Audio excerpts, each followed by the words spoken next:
आकाश गूंजे गूंजे जहान सारा काजाज में मोदी। इंडिया के प्राइम मिनिस्टर नरेंद्र मोदी 22 और 23 को रशिया जा रहे हैं ब्रिक्स के लिए। जैसा कि आप सब जानते हैं कि पाकिस्तान ने भी अप्लाई किया हुआ है ब्रिक्स के लिए, तो क्या इंडिया इस बार पाकिस्तान को अलाउ करेगा कि पाकिस्तान भी ब्रिक्स का पार्ट हो? जून में जब चाइना ने ब्रिक्स को होस्ट किया था तो चाइना ने पाकिस्तान को इनवाइट किया था, लेकिन इंडिया ने वीटो कर दिया था, ये कहकर कि वो मुल्क जो हमारे मुल्क में आके दहशतगर्दी करे, हमारे लोगों को मारे, हम ऐसे लोगों के साथ एक टेबल पर नहीं बैठ सकते। ब्रिक्स समिट शुरू हो गई है, वहाँ पे शी जिनपिंग पहुंच गए हैं और शी जिनपिंग की जो है चाइना के प्रीमियर शी जिनपिंग की कुछ देर पहले बड़ी डिटेल मीटिंग हुई है, साइड लाइन मीटिंग, और वो हुई है उनकी मुलाकात प्रेसिडेंट पुतिन से। दूसरी जो साइड लाइन मुलाकात हुई है, बहुत डिटेल्ड मुलाकात, वो हुई है प्रेसिडेंट पुतिन और इंडियन प्राइम मिनिस्टर मोदी के दरमियान। ब्रिक्स मीटिंग के लिए मोदी जी रशिया के कजाक शहर में पहुंच गए हैं। उनका ग्रैंड वेलकम देखकर पाकिस्तान मीडिया को शॉक लगा। अमेरिका के डॉलर की पावर कम करने के लिए डॉलराइजेशन करना, ब्रिक्स मेंबर कंट्री का ट्रेड को बढ़ावा देना और ट्रेड करने के लिए लोकल करेंसी का यूज करना, इन दो मुद्दों पर ब्रिक्स मीटिंग में चर्चा हो रही है। आइए देखते हैं पाकिस्तान मीडिया का रिएक्शन। रशिया हमारा बहुत अच्छा दोस्त है और हम एक साल में दूसरी बार रशिया जा रहे हैं। और सिर्फ ये ब्रिक्स ही नहीं है, एससीओ में भी इंडिया और रशिया एक दूसरे के साथ खड़े होते हैं। इंडिया और रशिया की दोस्ती आपको ऐसे नजर आएगी कि G20 के अंदर अगर आप देखेंगे तो पूरी ताकत लगा ली अमेरिका ने, रशिया का नाम नहीं आया, यूक्रेन का नाम नहीं आया, इंडिकेटिंग मैनर में ये कहा कि most of issues must be solved peacefully, बस ओवर, नाम किसी का नहीं आया। यहां तक स्टेटमेंट G20 के अंदर जब पूछा गया कि आपने रशिया के बारे में कुछ नहीं कहा, तो और बाली में तो G20 वालों ने कहा था, तो डॉक्टर एस जयशंकर ने कहा कि Bali is Bali, Delhi is Delhi. अब आप अंदाजा लगा कर देखिए ना, तो हमारे लिए रशिया और रशिया के लिए हम कितने गहरे दोस्त हैं।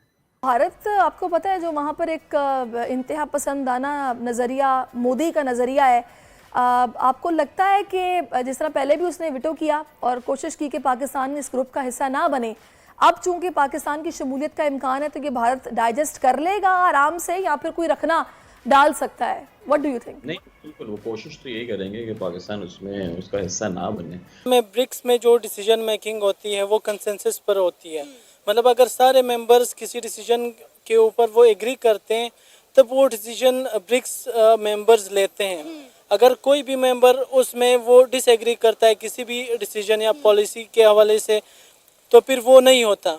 और क्योंकि अब अगर इंडिया पाकिस्तान की एंट्री को रिजेक्ट करता है तो पाकिस्तान, चाइना, रशिया और ब्राज़ील जैसे, और साउथ अफ्रीका, और अभी ब्रिक्स की एक्सपेंशन भी हुई है जिसमें इजिप्ट, इथियोपिया और अर्जेंटीना वगैरह। अर्जेंटीना ने जो कि उसने मेंबरशिप नहीं ली, बट जितने दूसरे मेंबर्स हैं जिसमें सऊदी अरेबिया और ईरान वगैरह भी आते हैं, यूएई भी आते हैं, तो उनके थ्रू इंडिया पर वो प्रेशर इंक्रीज करवा सकता है पाकिस्तान के वो अपनी ब्रिक्स की जो मेंबरशिप है वो ले सकें। शिखर सम्मेलन में यूरो करेंसी जैसी ब्रिक्स करेंसी पर भी बात बन सकती है और ब्रिक्स देश नेटो जैसी ताकत बनने पर भी एक राय बना सकते हैं। अमेरिका को टेंशन इसी चीज की है कि ब्रिक्स वाले कर क्या रहे हैं। ब्रिक्स वाले ये कर रहे हैं कि जो भी इकोनॉमिक डोमिनेंस पाकिस्तान वो अमेरिका के पास है, उस इकोनॉमिक डोमिनेंस को तोड़ा जाए। दुनिया के अंदर मास्टर कार्ड, वीजा कार्ड से लेकर जितने भी इंटरनेट ट्रांजैक्शन से लेकर जो भी इंटरनेट सर्विसेज हैं, उन सब पर कंट्रोल जो अमेरिका का है, अमेरिका हर छोटी से छोटी बात को कंट्रोल करता है, वो ना कर पाए। नतीजा ये हुआ कि ब्रिक्स ने अपनी करेंसी प्रिंट करने की कोशिश करी, हालांकि उसके ऊपर कोई एग्री नहीं कर पाया, लेकिन लोकल करेंसीज में से हम इस तरीके का सिस्टम डेवलप करने की कोशिश कर रहे हैं कि अगर हमें चाइना से कुछ सामान मंगवाना है तो हम चाइना को उतने अपने नोट दे दें और चाइना उसके बदले में हमारे को सामान दे दे, कुछ भी करे। यानी हम रूपी और युआन के अंदर एक्सचेंज कर सकते, यानी हम रूपल और रूबी के अंदर एक्सचेंज का ट्रेड कर सकते। एक ऐसा मैकेनिज्म डेवलप करने की कोशिश की जा रही है जिसके अंदर से रशिया से कोई हमारे को रूबल भेजेगा और यहां से रुपी ट्रांसफर हो जाएगा। ये सिस्टम यानी डॉलर को हम मार्केट से बाहर करने की कोशिश कर रहे हैं, या कम से कम डॉलर को हम उतनी इंपॉर्टेंस नहीं देना चाहते जितनी की इंपॉर्टेंस है वहां पर, या दुनिया के अंदर इस टाइम पर है। अमेरिका इसी चीज से डरा हुआ। मुल्कों के दरमियान आपस में तो ट्रेड हो रही है। पाकिस्तान भी ऑयल ले रहा है तो किसी और करेंसी में लेता है, इंडिया भी लेता है तो किसी और करेंसी में लेता है, रशिया भी अगर बेच रहा है किसी मुल्क को, चाइना के साथ ट्रेड हो रही है तो जाहिर है किसी और करेंसी में, करेंसी तो दूसरे मुल्कों की चल रही है हर जगह।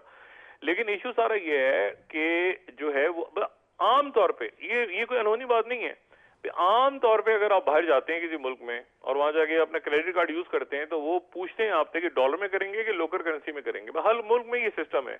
आप यूएई में चले जाएं, अपना क्रेडिट कार्ड यूज करें तो वो सुपरमार्केट वाला आपसे पूछेगा कि जी हम इसमें दरम में आपके पैसे काटें या डॉलर्स में काटें, ठीक है ना। तो अगर आप उनसे कहते हैं कि लोकल दरम में काटें तो वो आपको कहते हैं कि अच्छा जी इस पे डायरेक्ट ट्रांजेक्शन हो जाएगी तो आपके पैसे बचेंगे, डॉलर के थ्रू नहीं। तो ये तो ऑलरेडी सिस्टम चल रहा है।